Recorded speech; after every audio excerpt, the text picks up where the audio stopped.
Kedengaran nggak? Kedengar, dokter. Oke, ini kelas A ya.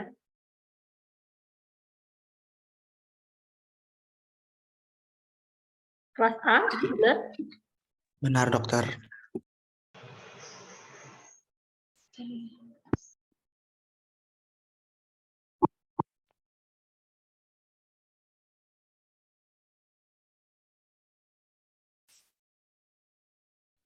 Ada yang belum hadir?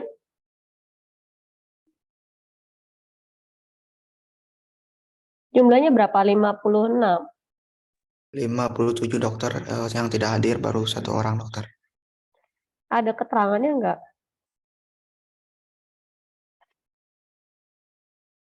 Tidak ada, dokter. Tidak ada memberikan informasi, dokter.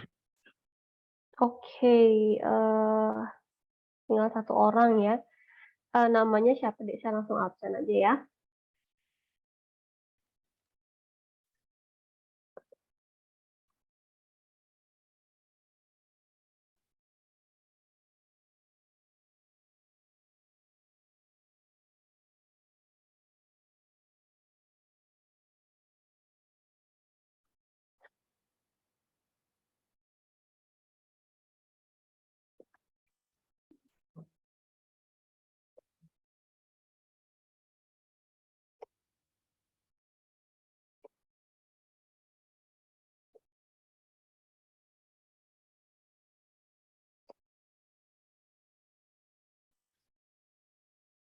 Abelia ada? Hadir, dokter. Ade Saraswati? Hadir, dokter. Adia Balamasta? Hadir, dokter. Adi Suryadharma? Hadir, dokter. Dede Aditanana? Hadir, dokter. Agus Sarta? Hadir, dokter. Airlangga? Hadir, dokter. Amanda? Hadir, dokter. Ananda? Hadir, dokter. Anggita? Hadir, dokter. Yani?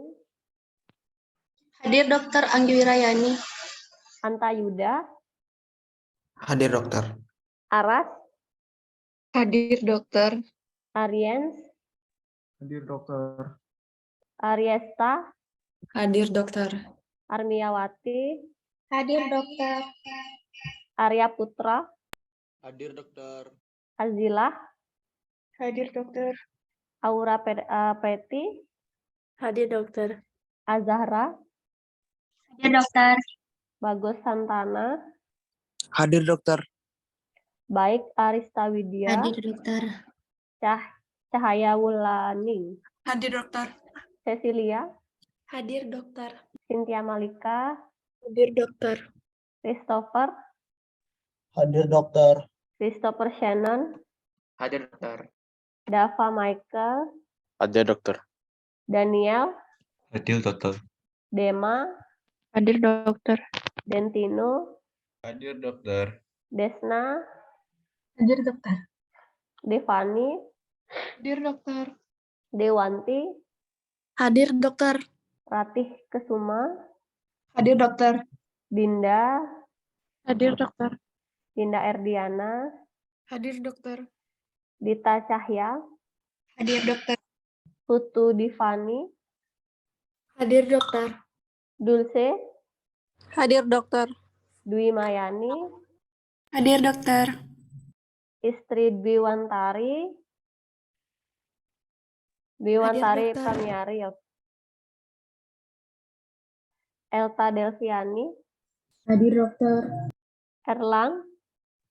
Hadir, dokter. Esa Kumala?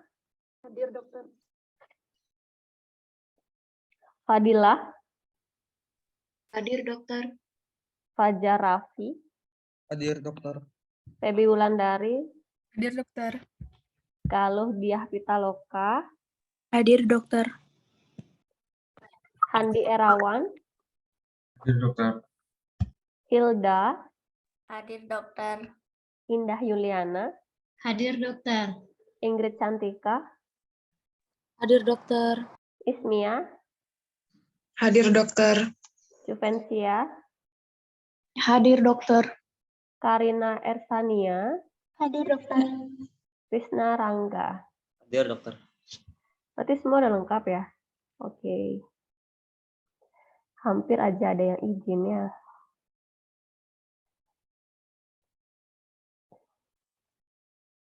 Oke. Saya ngajarnya dari kampus dan kondisi sedang tidak fit, jadi mungkin agak bengek sedikit ya.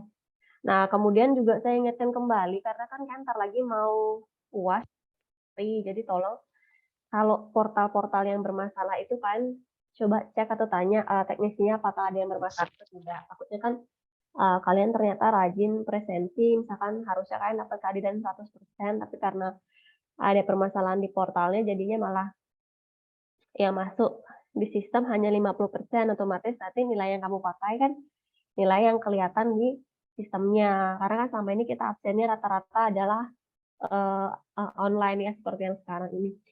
Jadi kalau misalkan ada masalah biar segera bisa diatasi. Karena kalau saya udah keluar, kalian baru komplain, kita nggak bertanggung jawab ya. Karena nilai absen itu membantu banget. Kalau misalkan kalian hadir 100%, nilainya 100 di situ.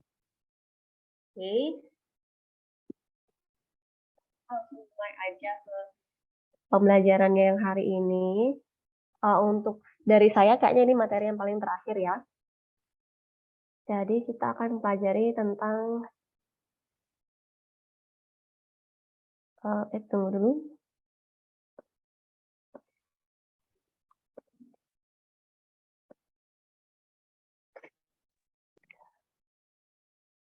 Yang lainnya sehat ya.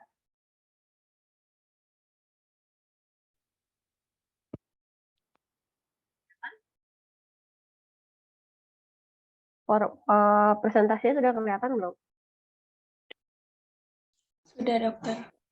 Ya, nanti kalau ada kendala sinyal atau gimana, nanti tolong di WA saya ya. Soalnya wifi-nya apa kurang kencang atau gimana, saya soalnya di kampus.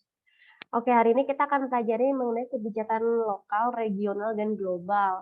Jadi kalau misalkan dari pembahasan sekarang, kalau lokal ya yang lokal, misalkan di Bali, kemudian di Indonesia, kalau regional misalkan di arah Asia Tenggara, kalau global seluruh dunia. Misalkan kayak pandemi COVID-19 sekarang kan rata-rata dia global ya, hampir seluruh dunia juga terkena dampaknya. Otomatis untuk kebijakan yang lokal, regional, dan global itu sifatnya pasti berbeda. Karena dia juga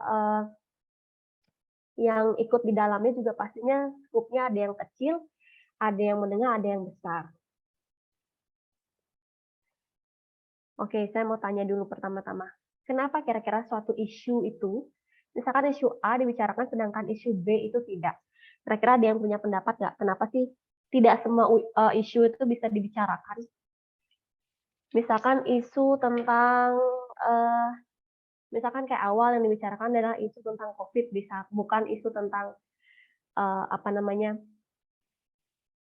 berita tentang kepolisian, misalkan seperti itu. Kenapa yang lebih diangkat adalah isu yang A, misalkan, atau ada isu lain yang misalkan kalian punya contoh, kenapa justru isu itu yang dibicarakan, sedangkan isu yang B itu malah kesannya dia tidak terlalu di blow up. Kira-kira ada yang bisa ngasih pendapat tidak? Kenapa sih? Apa sih dasar pemilihannya kira-kira? Ada yang punya ide? Izin menjawab, dokter. Izin menjawab, dokter.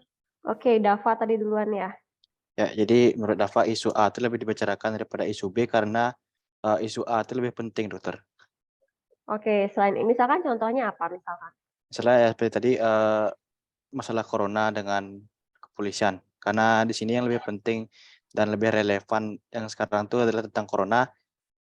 Maka karena itu yang polisi lebih jarang dibicarakan. Oke, tadi satu orang lagi apa punya pendapat yang berbeda selain karena dia penting? Izin menjawab, dokter. Kalau Oke, menurut Ananda saya, ya. iya Gimana? dokter. Kalau menurut saya sendiri, sama seperti Dava tadi, akan tetapi kenapa isu A lebih diangkat? Karena itu merupakan hal yang baru, sehingga dia lebih diangkat daripada isu tentang kepolisian yang sudah sering terjadi, dokter. Terima kasih. Oke, jawabannya bagus-bagus semua ya. Jadi pertama adalah dia penting, yang kedua dia baru. Oke, satu lagi. Lalu kenapa permasalahan kesehatan dari pemerintah itu dia mendapatkan perhatian lebih serius? Ya, jadi kalau misalkan kayak sekarang ada polio, kemudian yang sebelumnya ada tentang isu obat-obatan sirup, kemudian ada COVID-19 sebelumnya. Kira-kira kenapa permasalahan kesehatan justru mendapat perhatian yang lebih serius dari pemerintah? Dava atau Amanda mau menambahkan atau ada yang lain yang punya pendapat? Izin menjawab, dokter. Oke, Hilda. Mungkin karena kesehatan masyarakat itu kaitannya dengan nyawa, jadinya itu lebih diutamain, dokter. Oke, ada yang mau menambahkan Terima kasih, jawaban dari dokter. Hilda? Terima kasih, Hilda. Menambahkan, dokter. Oke, Sarah. Mengapa kesehatan lebih penting? Karena kesehatan itu kan menyangkut tentang SDM sumber daya manusia. Jadi SDM ini kan nanti berpenting ke depannya gitu, dokter. Jadi utamakan. Terima kasih. Oke. Nah, jadi sebenarnya jawaban tadi itu sudah benar dan mewakili semua ya. Biasanya yang pertama kenapa dia yang pertama adalah penting. Kemudian kesehatan tuh dia adalah sangat penting karena dia juga mencangkup masyarakat luas ya. Jadi spektrumnya sangat luas. Kalau untuk misalkan satu orang tertular, untuk menularkan ke orang lain tuh sangat cepat biasanya kalau untuk masalah kesehatan. Misalkan obat-obatan, kita semua manusia perlu memakai obat-obatan. Kemudian juga polio. Polio itu juga kalau satu desa terkena dampak itu bisa menular ke desa yang lainnya ya. Apakah karena dia kenapa bisa dia muncul lagi? Karena kan Indonesia itu sudah 8 tahun yang lalu sebenarnya bebas tentang penyakit polio. Tapi kenapa di desa ini tiba-tiba muncul? Itu jadi perhatian yang baru. Karena bisa jadi bagaimanapun melihat bahwa dari poinnya ini justru kesehatan Indonesia menurun, kurang terlihat karena fokusnya mungkin ke COVID waktu itu. Sehingga jadinya kecolongan istilahnya, apakah vaksinnya itu yang harusnya diberikan pada anak-anak itu terhenti karena fokusnya adalah memvaksinasi masyarakat sehingga vaksin polionya itu terhenti sehingga muncul lagi kasus. Kemudian juga yang sebelumnya obat-obatan ya, terutama yang pemakaian sirup itu sangat berpengaruh pada masa depan bangsa. Selain karena dia mencakup masyarakat yang luas, dia juga adalah hal yang penting dan terutama juga baru. Dan jawaban kalian semuanya sudah sangat tepat ya. Semoga nanti ke depannya kalian nggak cuma aktif di semester 1, yang nanti semester 2, semester 3, semester selanjutnya juga harus lebih aktif juga untuk menjawab pertanyaannya biar terbiasa. Karena biar gimana pun nanti kalian menjadi seorang dokter gigi, ada pasien yang bertanya, kalian kan mungkin nggak kalian yang jawab, kalau dokternya kalian pasti otomatis kalian harus menjawab. Jadi dari sekarang, kalau misalkan kalian merasa kok kurang berani untuk tampil, paling nggak dari kuliah dulu lah menjawab, kan nggak ada salahnya. Kalau salah kita perbaiki, nggak ada yang menyalahkan, menjerumuskan, kan tidak ada dosennya seperti itu ya. Jadi menurut seorang pakar namanya Deborah Stone, our problem is not to do what is right, but our problem is to know what is right. Jadi sebenarnya sebelum kalian mampu melakukan apa hal yang benar, kalian harus tahu apa hal yang benar tersebut. Jadi jangan misalkan kayak pemakaian vape ya, itu kalian jadi kalian nggak tahu itu sebenarnya pakai vape itu bagus atau tidak, tapi karena banyak orang yang pakai vape, kalian ikut-ikutan pakai vape, padahal kalian tidak tahu apa saja dampaknya, itu kan belum kalian cari. Kemudian juga waktu awal-awal pandemi COVID-19, banyak yang bilang tidak ingin divaksin karena ada chipnya lah, kemudian bisa menyebabkan kelumpuhan lah atau apa, padahal kan belum tahu sebenarnya apa saja sih kebaikannya dan manfaat vaksinnya, misalkan seperti itu ya. Sama seperti sekarang, untungnya lebih banyak masyarakat yang mau untuk divaksin, sehingga sekarang rata-rata mungkin angka COVID itu tidak setinggi yang dulu, tapi kalian tidak memiliki efek yang sama seperti yang dulu, harus sampai rawat inap, kemudian harus saturasi oksigennya sedrastis itu menurun ya. Mungkin kalau sekarang karena udah mulai terbentuknya kekebalan dalam tubuh, jadi sekarang kalau COVID pun gejalanya masih ringan misalkan.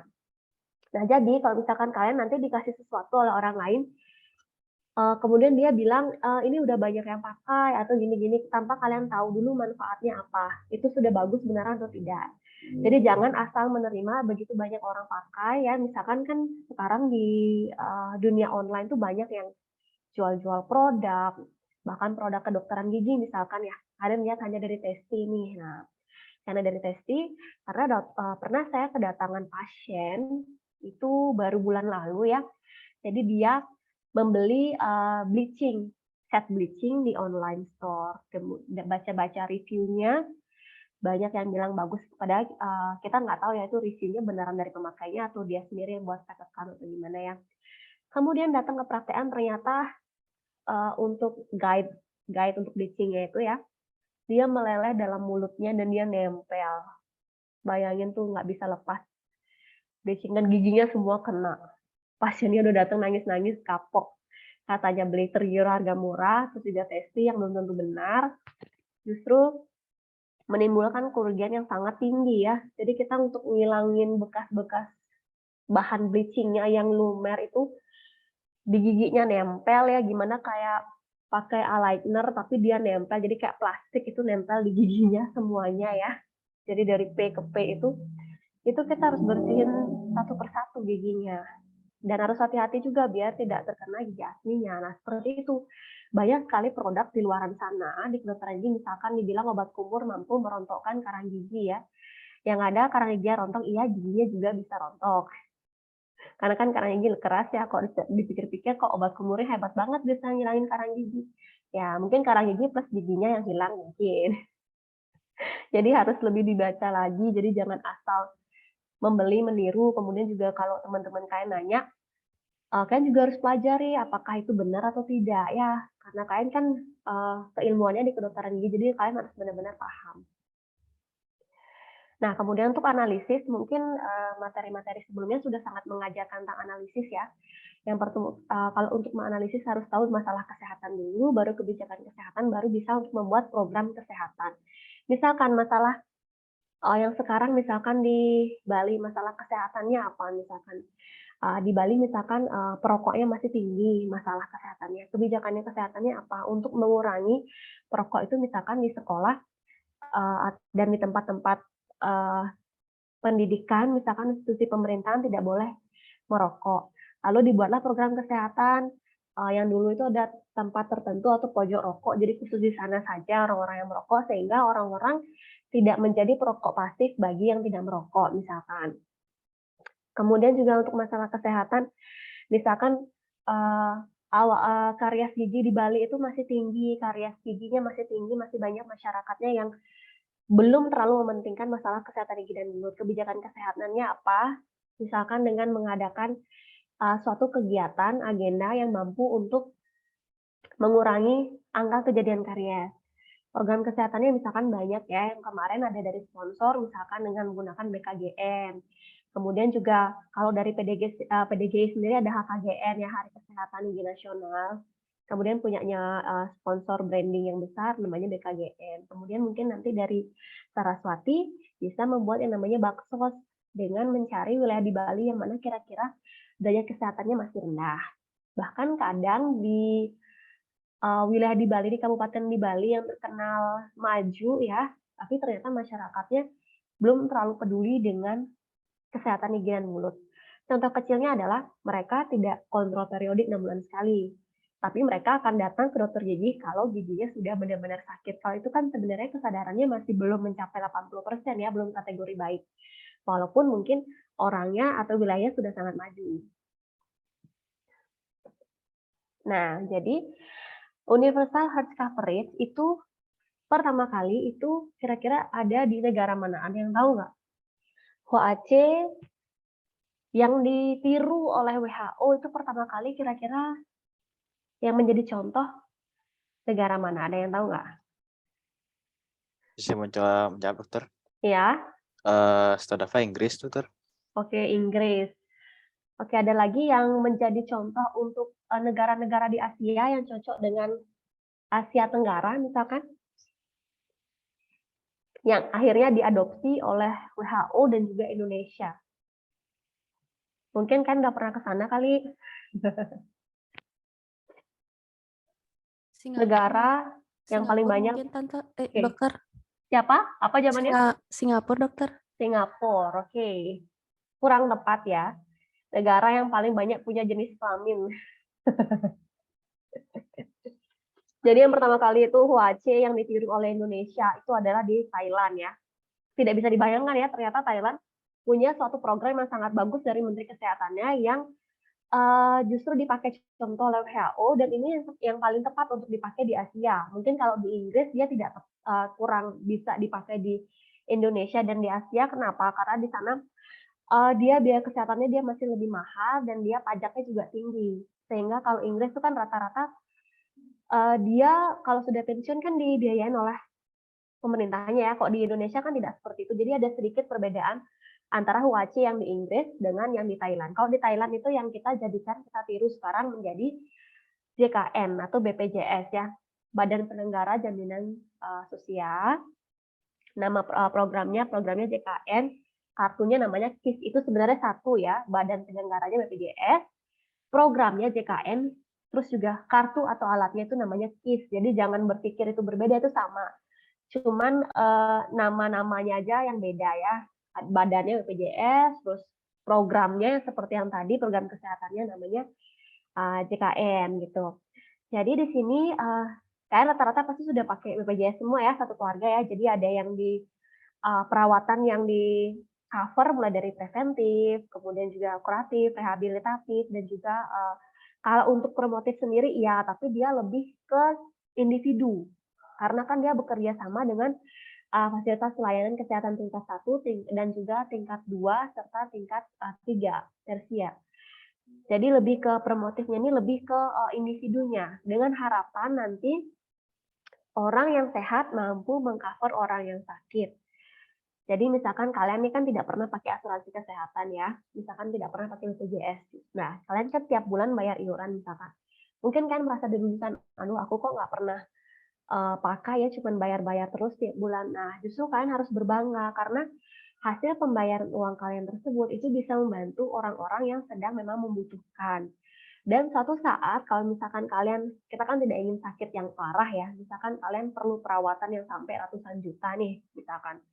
Saat itu kalian nggak punya uang yang cukup seperti itu, nah kalian bisa pakai BPJS itu di cover. Itu hasil coveran adalah hasil dari pembayaran masyarakat kita yang tiap bulan itu kita keluarkan. Nah, jadi 4 dimensi UAC itu adalah harus dilihat dulu presentase masyarakat yang dijamin, kemudian seberapa lengkap layanannya, kemudian juga cost sharing, pembayarannya kira-kira di-sharingnya berapa antara pemerintah dengan juga masyarakat yang dibebankan berapa, dan juga untuk melihat mutu pelayanan kesehatan. Nah, mungkin kalian dapat dengar informasi atau dengar di berita bahwa Menkes kita merasa bahwa orang-orang yang mampu atau berpenghasilan tinggi ini membebani BPJS Kesehatan. Jadi seharusnya dia tidak pakai BPJS begitu ya. Tapi siapapun ya, kalau misalkan dia bisa bayar sebulan misalkan 80.000, untuk apa dia mengeluarkan uang 100 juta misalkan ya. Kalau misalkan itu di cover. Jadi mungkin kesalahan awalnya adalah tidak dipetakan dulu orang-orangnya, mana orang-orang yang boleh membayar sekian, mana orang-orang yang boleh memanfaatkan fasilitas ini. Mungkin itu kecolongannya. Selain itu juga ternyata di Indonesia misalkan karena daerahnya bencananya banyak ya, misalkan kemudian kecelakaan lalu lintasnya tinggi, otomatis hal yang harus di cover tuh biayanya tinggi-tinggi, banyak-banyak ya. Belum lagi penyakit gaya hidup di Indonesia, misalkan seperti diabetes, misalkan kemudian hipertensi yang harus dia kadang-kadang beberapa penyakit harus cuci darah, itu kan biayanya tinggi dan besar. Makanya BPJS ini mulai mengurangi sedikit demi sedikit apa yang di cover. Kemudian juga nanti ke depannya mungkin akan ada kebijaksanaan tersendiri dari BPJS ya terkait dengan masyarakat yang dianggap mampu ini. Apakah harus membayar sama dengan masyarakat yang lain atau justru tidak diperkenankan pakai jaminan kesehatan yang sekarang. Tuh. Kita lihat aja nanti programnya ya. Nah, jadi ada 16 indikator dari HUAC, ada KIA atau kesehatan ibu dan anak ya. Ada KB, ada ANC, imunisasi, pneumonia. Kemudian untuk penyakit menular ada TBC, HIV, ada malaria, ada sanitasi juga. Kemudian ada yang tidak menular, ada tekanan darah, glukosa darah, kanker serviks, dan juga tembakau. Kemudian ada kapasitas dan aksesnya, ada akses ke rumah sakit, ke tenaga kesehatan, ke farmasi, dan juga ada international health regulation. Nah, jadi mungkin kalian pernah dengar juga waktu awal-awal kena COVID itu, bagian terkena COVID awalnya tidak ingin di-cover oleh pemerintah. Ya, itu wajar, karena sebenarnya dalam layanan dari HUAC ini memang tidak ada waktu itu COVID-19. sampai sekarang pun COVID tidak menjadi coveran BPJS. Kenapa? Karena COVID ini penyakit baru dan kita berharap ini menjadi suatu endemi yang bisa akhirnya terputus ya. Beda penyakit sama TBC. TBC selama ada sanitasi lingkungan yang tidak sehat, dia TBC itu akan selalu ada. HIV dia tidak akan pernah bisa sembuh ya. Yang ada dia gejalanya tidak muncul dan dia penyakit itu masih terus ada di dalam si penderitanya. Kemudian malaria juga sama, wilayah yang endemis kita tidak bisa mengganti wilayahnya seperti yang banyak kasus malaria Jayapura ya, misalkan di Irian Jaya. Itu wilayahnya akan terus jadi endemis malaria. Kemudian sanitasi. Di Indonesia sendiri tidak bisa dipungkiri sanitasinya mungkin lebih banyak sanitasinya yang buruk dibandingkan dengan yang bagus ya. Nah, maka dari itu beberapa penyakit ini saja yang menjadi fokus dari UHC. Itu alasan kenapa COVID juga belum masuk ke sini, karena kita berharap COVID itu berhenti ya. Karena kan COVID ini nggak akan terus ada gitu loh di dalam tubuh seseorang, bisa hilang ya. Jadi kalau misalkan gejalanya hilang, COVID-nya hilang, sembuh pasiennya kan. Sampai sekarang belum ada sih penelitian yang mengatakan bahwa orang yang terkena COVID sekali, virusnya itu akan terus ada seperti virus HIV, kan belum ada penelitiannya. Tapi kalau misalkan nanti penelitian yang lain berganti lagi, dan cakupannya berubah lagi, ya mungkin akan masuk bertambah dari 16 indikator ini, mungkin akan bertambah lagi. Nah, kemudian sekarang yang lagi tren di Indonesia adalah masalah TBC. Ya, jadi kalau misalkan orang yang TBC otomatis akan dicek HIV. Begitu juga orang yang HIV akan dicek TBC karena saling keterkaitan ya. Banyak sekarang yang orang-orang yang terkena TBC ternyata dia punya penyakit lain yang membuat imunnya turun sehingga TBC misalkan nggak sembuh-sembuh, misalkan HIV. Oleh sebab itu kan harus berhati-hati ya, terutama untuk penanganan nanti kalian masuk ke klinik profesi, harus berhati-hati kalau misalkan ada pasien TBC, terutama HIV, kan harus tahu, bukan menjauhi mereka ya, kan harus tahu protapnya seperti apa ya. Nah, ini yang saya katakan penyakit tidak menular tadi ya, yang di cover tekanan darah, glukosa darah, atau misalkan diabetes, kanker serviks, tembakau. Seperti yang kalian ketahui, bahkan sekarang usia 25 tahun pun sudah ada yang karena diabetes dan juga darah tinggi ya. Kenapa? Itu paling tinggi karena adalah pola hidup. Mungkin kalau misalkan ada yang suka minum minuman yang boba, misalkan itu ya, itu dia karbohidratnya tinggi, gulanya juga tinggi, mungkin bisa dikurangi. Kemudian juga untuk pola makannya, makanan cepat saja atau junk food, itu kan ya lemak-lemak jahatnya banyak, jadi harus dikurangi ya. Bantu pemerintah untuk mengurangi angka tersebut, oke. Ya, walaupun saya juga suka sih makan minuman yang manis ya. Oke, masalah kesehatan. Ada yang masalah individu, ada yang masalah publik ya. Nah, ini contoh program kesehatan yang public good sama private good. Kalau yang masalah public, imunisasi, surveillance itu pendataan ya. Mungkin nanti akan ada yang Riskesdas nanti. Surveillance di data kira-kira provinsi ini, derajat kesakitannya ini apa saja macam penyakit yang banyak di sana. Terus komunisasi, misalkan imunisasi kayak sekarang ya, COVID-19 booster yang kedua misalkan. Kemudian juga ada beberapa imunisasi yang masih ditanggung oleh pemerintah yang bisa kalian dapatkan di puskesmas. Kemudian juga private good biasanya untuk pelayanan dokter spesialis dan juga di poli di puskesmas ya. Nah, ini untuk yang kebijakan publik bidang kesehatan ya, pertama adalah menggratiskan pelayanan kesehatan. Contohnya kalau dulu di Bali ada namanya JKBM ya, Jaminan Kesehatan Bali Mandara, kemudian sekarang sudah ada JKN ya, JKN Jaminan Kesehatan Nasional, contohnya ya tadi itu ya yang kita pakai sekarang. Kemudian juga tidak kalah penting adalah meningkatkan kualitas SDM kesehatan dengan sertifikasi dan jabatan fungsional. Nah, jadi kalian ikut hands-on, ikut seminar itu merupakan bagian dari kebijakan mengenai bidang kesehatan. Kenapa? Karena di dunia kesehatan itu bisa sangat berubah trennya ya. Misalkan kayak sebelumnya kita tidak tahu ada COVID, tiba-tiba ada COVID. Kemudian juga tiba-tiba kasus polio yang awalnya 8 tahun lalu tidak ada, tiba-tiba ada. Itulah kenapa kita harus rajin untuk mengupgrade ilmu, terutama untuk orang kesehatan. Belum lagi yang menjadi target kita adalah orang, manusia ya. Tidak boleh main-main gitu loh. Jadi harganya sangat mahal sehingga kita harus rajin untuk meningkatkan sertifikasi. Kemudian untuk di bidang yang ingin bidang pemerintahan dan juga bidang yang di manajemennya juga bisa meningkatkan dengan jabatan fungsional. Jabatan fungsional itu didapat juga dengan menghasilkan karya-karya, misalkan karya penelitian, karya pengabdian, yang juga nantinya bisa mendukung dari sertifikasinya itu sendiri.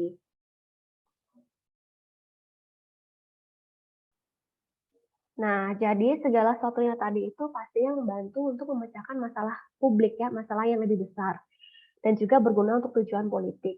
Dan yang terakhir ada pengembangan ilmu pengetahuan yang paling penting.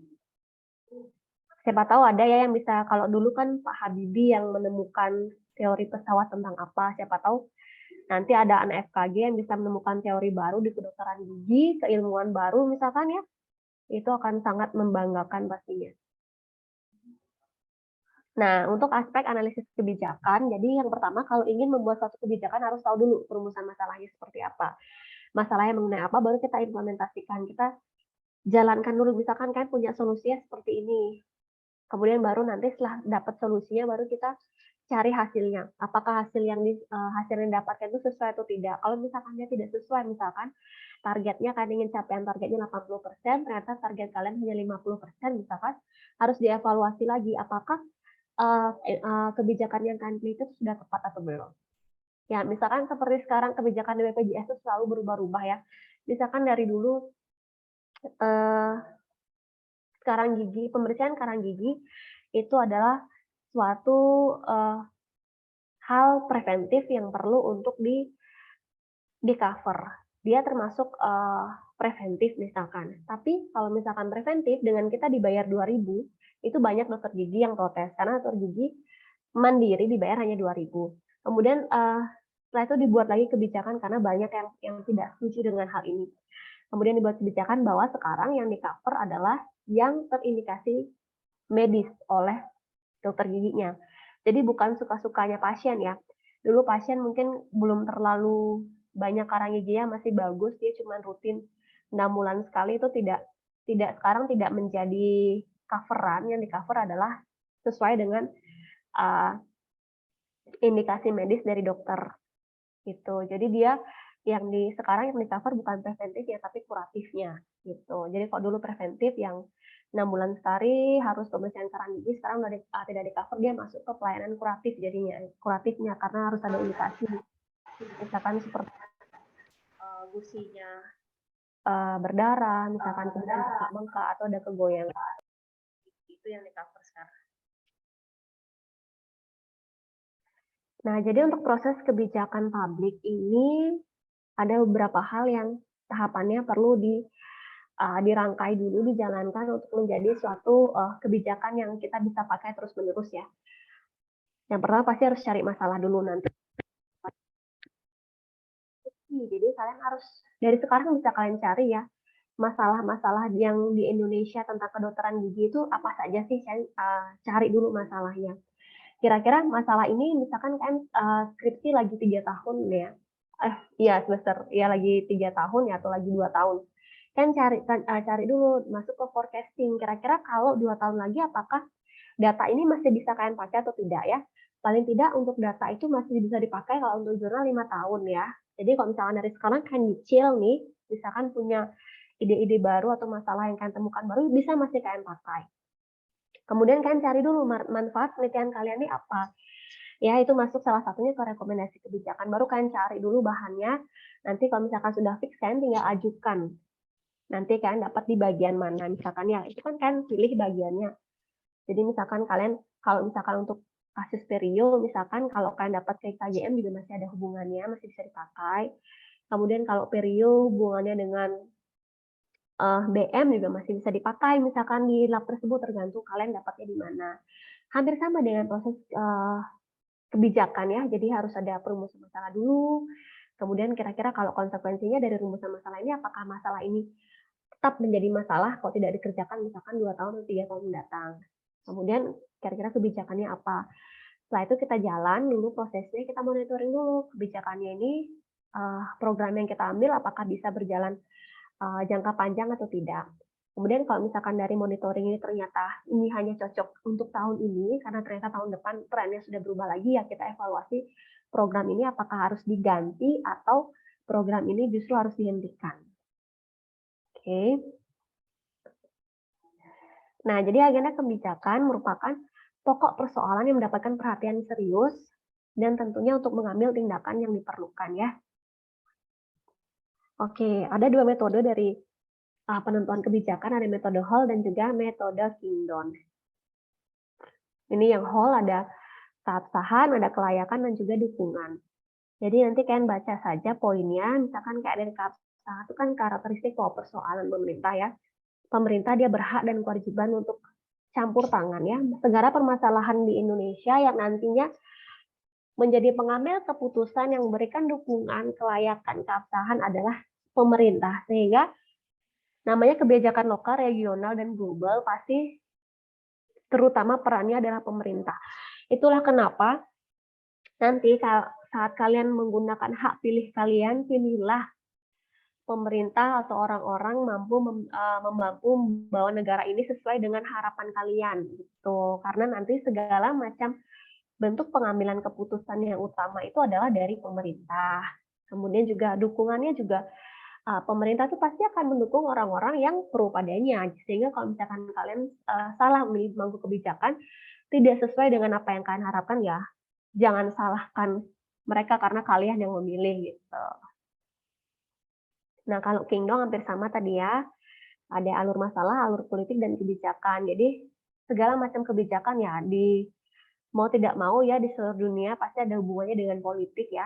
Sehingga kadang kalau misalkan Menteri Kesehatannya background-nya apa, misalkan seperti sekarang, sehingga masalah gizi itu tidak menjadi fokus perhatian yang serius karena belum ada orang atau seorang dokter gigi yang mampu menembus ke ranah politik yang sampai ke bidang Kemenkes, sehingga masalah gizi di Indonesia tidak menjadi perhatian yang lebih serius dibandingkan dengan background orang-orang di Kemenkes gitu.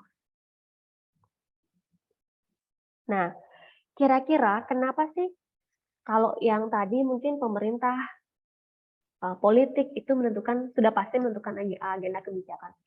Lalu kenapa menurut kalian media massa ini menjadi peranan yang penting juga dalam menentukan agenda dari suatu kebijakan? Ada yang punya pendapat nggak kenapa media massa tuh mungkin hampir punya power yang kuat seperti pemerintah dalam menentukan agenda? Ini masih menentukan agenda ya, bukan pengambilan keputusan ya. Kalau pengambilan keputusannya sudah pasti itu pemerintah. Tapi dalam menentukan agenda, kenapa media massa ini memiliki power yang hampir sama kuatnya dengan pemerintah? Kira-kira ada yang bisa ngasih pendapat nggak?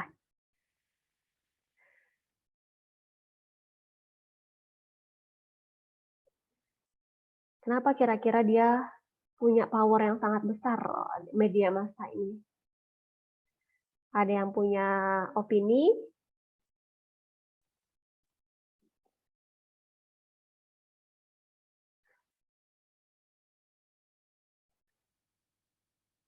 Ini opini, jadi tidak akan ada yang salah ya.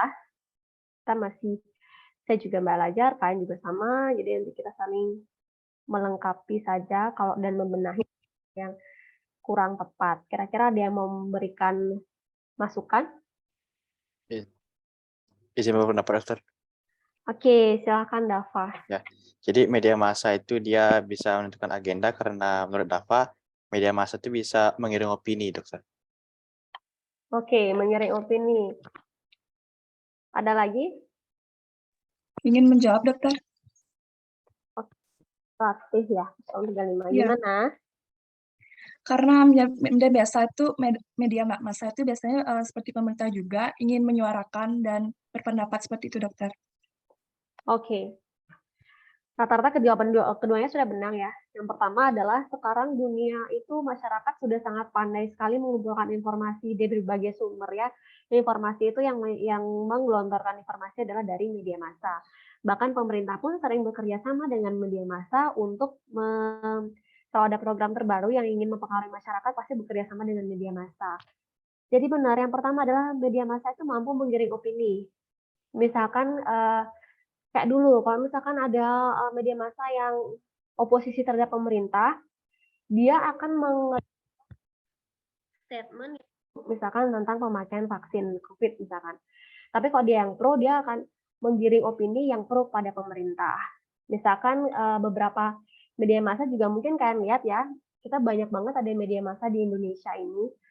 Itu ada beberapa yang beritanya kadang berbeda sendiri dengan beberapa media massa yang lain. Nah, tergantung dia juga punya tujuan di sini, menggiring opininya kemana. Kalau misalkan opini yang digiring ternyata berhasil, misalkan kayak dulu, kayak misalkan kasus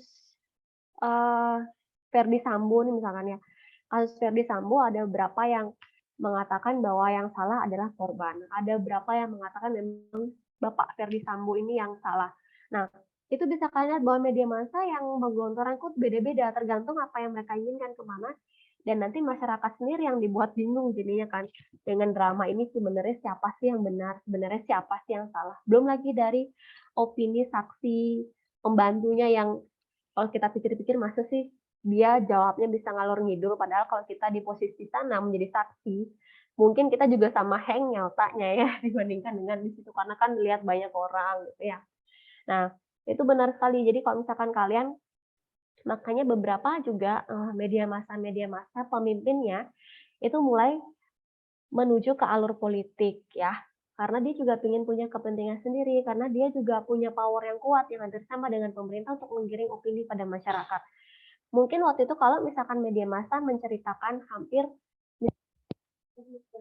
kasus yang banyak yang tidak apa sih namanya pemakaian imunisasinya COVID-nya ini ya tidak kuat, tidak perlu booster lah. Untuk apa sih booster terus juga sama aja kita akan tergini-gini. Kalau misalkan semakin banyak media massa yang menggiring opini ke sana, maka vaksinasi booster ini tidak akan berjalan dengan lancar. Tapi untungnya media massa di Indonesia lebih mengarahkan untuk menyetujui untuk booster ya. Karena mungkin juga mereka kedepannya lebih gampang untuk bepergian kemana-mana, nggak kayak dulu pas zaman-zaman awal-awal COVID kita nggak bisa kemana-mana. Kemudian juga bisa membuat banyak event yang mungkin disponsori oleh dia. Jadi sangat sakti istilahnya ya pemerintah dan media massa ini. Makanya kalau ingin menjatuhkan pemerintah ya paling cepat lewat media massa karena dia hampir sama powernya. Media massa dengan sekali judul headline yang belum tentu isinya sama dengan dalamnya itu udah bisa memicu masyarakat marah misalkan antara dengan kebijakannya ini misalkan. Nah, misalkan kayak G20 kemarin, kalau misalkan itu untungnya media massa bekerja sama dengan pemerintah sehingga event ini sangat terlihat baik ya. Padahal mungkin segala suatu event pasti ada saja kekurangannya. Untungnya yang di-up bukan itu, tapi kelebihannya kita. Sehingga di mata dunia pun event G20 di Bali ini berhasil. Seperti itu. Jadi kalau kalian misalkan suka membuat tulisannya, mengirim ke media massa, sekarang kan banyak ya edukasi itu nggak cuma lewat koran, TV. Yang paling gampang misalkan sosial media seperti TikTok, misalkan kemudian seperti Instagram, itu bisa kalian kembangkan bakat-bakat kalian. Tapi ingat, segala sesuatu yang kalian share harus dipertanggungjawabkan dan ada evidence base-nya. Jadi ada bukti ilmiahnya. Jadi jangan asal bilang misalkan kumur itu hanya boleh 1 kali misalkan. Tapi kalau ditanya kenapa begitu? Kenapa harus 1 kali? Kenapa nggak boleh 2-3 kali? Padahal rasanya kan kalau sekali agak belum bersih, masih ada sisa odol yang nempel. Nah, itu semua ada bukti pendukung ilmiahnya dan harus bisa kalian jelaskan sehingga orang lebih percaya. Nah, standar kompetensi dokter gigi. Nah, kalian selama nanti kalian kuliah ada 6 domain kedokteran gigi yang akan kalian pelajari dan harus ya. Dan IKGM ini termasuk yang paling banyak megang domain. Kami megang domain profesionalisme di domain 1, domain 5 kesehatan gigi mulut masyarakat dan domain 6. Sehingga kalau misalkan kalian mungkin di klinik yang paling santai adalah nanti IKGM ya. Tapi ingat kalau misalkan kalian tidak lulus IKGM, kalian tidak bisa lulus jadi dokter gigi. Apalagi domainnya yang diajarkan sebenarnya yang paling banyak di IKGM. Oke, sekarang ke kedokteran gigi terkini. Nah, kalian sudah dengar belum ada internship ya sekarang dari dokter gigi ya? Sudah dimulai di bulan ini.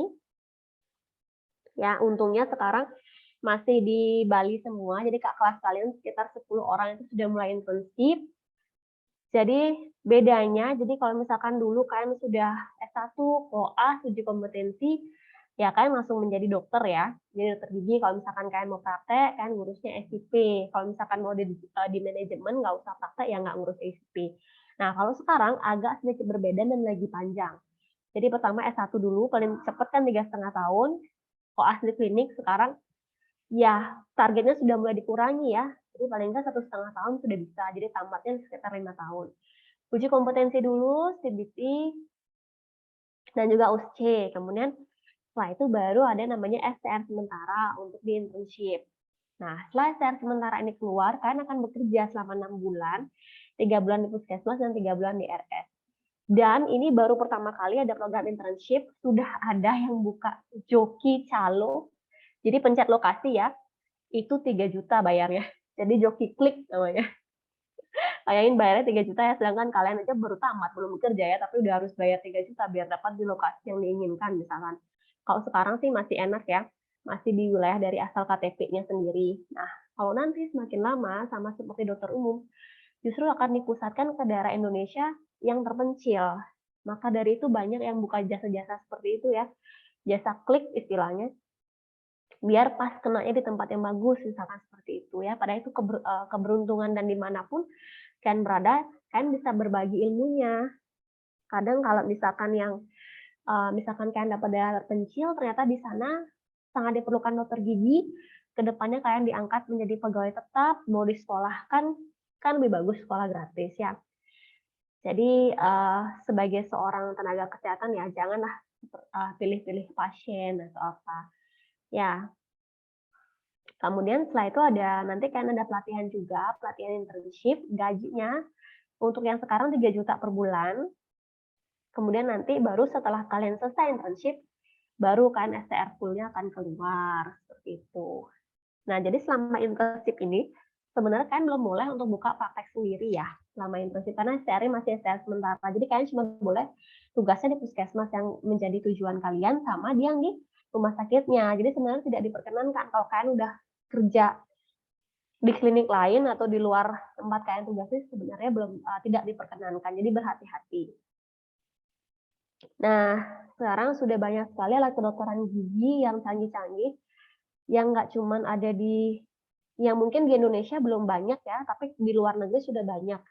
Ya harganya juga ya tidak ada yang murah ya. Kayak CBCT ini dengan penggunaan ronsen ya, itu kita sudah punya di FKG. Kemudian kalau CAD/CAM itu masih yang bentukan untuk 4D pembuatan gigi, mungkin nanti kalian bisa lihat di internet fungsi-fungsinya apa. Ada intraoral scanner, jadi nanti kan kelihatan di monitor, kalian rekam keadaan gigi rongga mulutnya seperti apa. Ya, itu bisa pakai intraoral scanner. Ada aligner ini dari bidang ortodontik ya, yang sekarang pemakaiannya seperti home bleaching gitu ya. Jadi aligner tuh kayak bening gitu, tinggal dimasukkan ke giginya pakai setiap malam, katanya dia bisa menggerakkan gigi juga dengan cukup baik dibandingkan dengan pemakaian ortodontik yang dulu misalkan yang dilihat kurang sewarna dengan gigi. Kemudian digital impression teknologis, mungkin kalian sudah lihat kayak misalkan 4D printing gitu. Kemudian ada computer guided implant dentistry, jadi kalau misalkan pakai computer guided, dokter yang mau implan tuh nggak perlu susah-susah mikirin jaraknya di mana, kemudian idealnya tulangnya yang kompak di mana. Jadi nanti dibaca oleh alat ini kan akan diberikan titik bahwa di sini yang terbaik sebagai dudukan implan. Ada occlusal analysis system, ada laser. Laser ini banyak pemakaiannya di bidang prostodonti, bidang bedah mulut, misalkan ya untuk misalkan ada kasus gingivitis misalkan ya lebih rapi pakai laser, cuman dia lebih lama. Kemudian kalau di DM misalkan dia buka flap atau misalkan mengambil jaringan yang kecil-kecil berlebihan itu bisa dengan laser. Kemudian juga ada dental anesthesia mesin, jadi sekarang ada kayak pengaturannya sendiri. Kalau dulu kan kita pakai Citojet itu tekanannya tuh nggak bisa kita kontrol ya, tapi dengan dental anesthesia mesin ini tekanan kita lebih terkontrol. Jadi pasien lebih nyaman, tidak sesakit pemakaian jarum suntik biasa ataupun dengan Citojet ya. Cuman Kalau misalkan kalian punya alat ini semua di praktekan kalian, mungkin sekali kunjungan pasiennya harus bayar berjuta-juta karena alatnya relatif memang masih baru dan otomatis masih mahal. Tapi tidak semua perlu ada, yang mana sih kira-kira nanti kalian lihat dulu pangsa pasar kalian seperti apa. Kalau misalkan kalian pangsa pasarnya ternyata lebih banyak pembuatan gigi palsu, mungkin kalian bisa pakai yang digital implant technologies.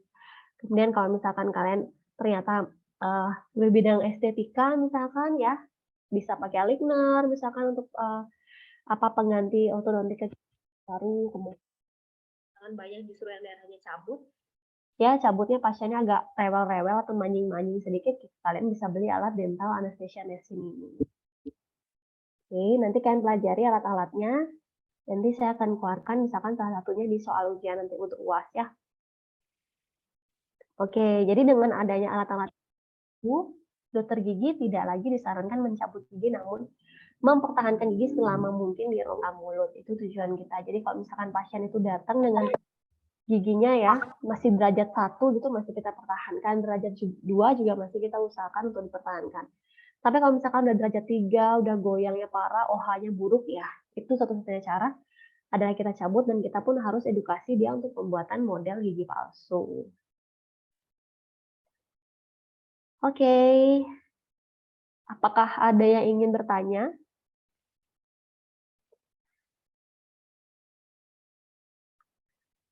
Materinya santai ya, nggak yang berat-berat.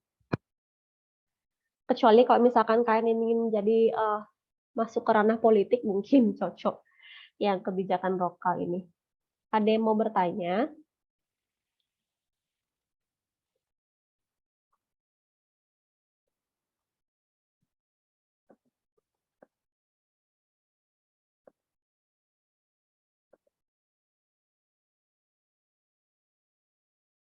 Saya rasa semuanya sudah paham ya, dan terima kasih juga tadi mahasiswa yang sudah aktif. Nanti tentu nilai keaktifannya akan berbeda dengan teman-temannya yang lain ya. Untuk dari saya mungkin untuk nilai akhirnya ini hanya bisa sampai sekarang, karena kan saya sudah materi yang diajarkan sudah habis, sehingga kalau misalkan kalian masih ingin menambah nilai keaktifan, silakan beberapa dokter KGM yang masih mengajar, silakan kalian rajin untuk menjawab atau bertanya. Karena itu akan masuk ke nilai keaktifan. Oke? Kalau misalkan nanti ada masalah, misalkan di portal atau apa, segera perbaiki nanti ke teknisinya, bisa lapor ke kantor ya, karena kalau kita juga kurang tahu, kita tidak bisa dan tidak punya apa sih namanya untuk itu gitu. Oke, sudah paham semua ya? Oke, nanti soal UAS-nya adalah 60% dari materi setelah UAS, 40% dari semua materinya harus dipelajari ya dari semua dosennya. Soalnya memang banyak juga. Nanti soal yang keluar saat UAS adalah 100 soal ya. Jadi harus pelajari, dan siapa tahu nanti kalau gedungnya sudah jadi, kita bisa ujiannya tatap muka, oke? Saya udah penasaran nih sama mahasiswa semester baru ini, saya belum pernah ketemu secara langsung ya. Semoga nanti paling nggak semester 2 kita sudah bisa ketemu tatap muka, oke? Semoga sama mau rajin menjawab dan bertanya seperti ini ya. Kalau begitu, sudah mau jam 11. Silakan bagi yang mau istirahat, silakan ya. Sekian hari ini saya cukupkan sampai di sini. Jaga kesehatan, sampai jumpa di pertemuan selanjutnya. Selamat pagi. Terima kasih. Terima kasih. Terima kasih, dokter.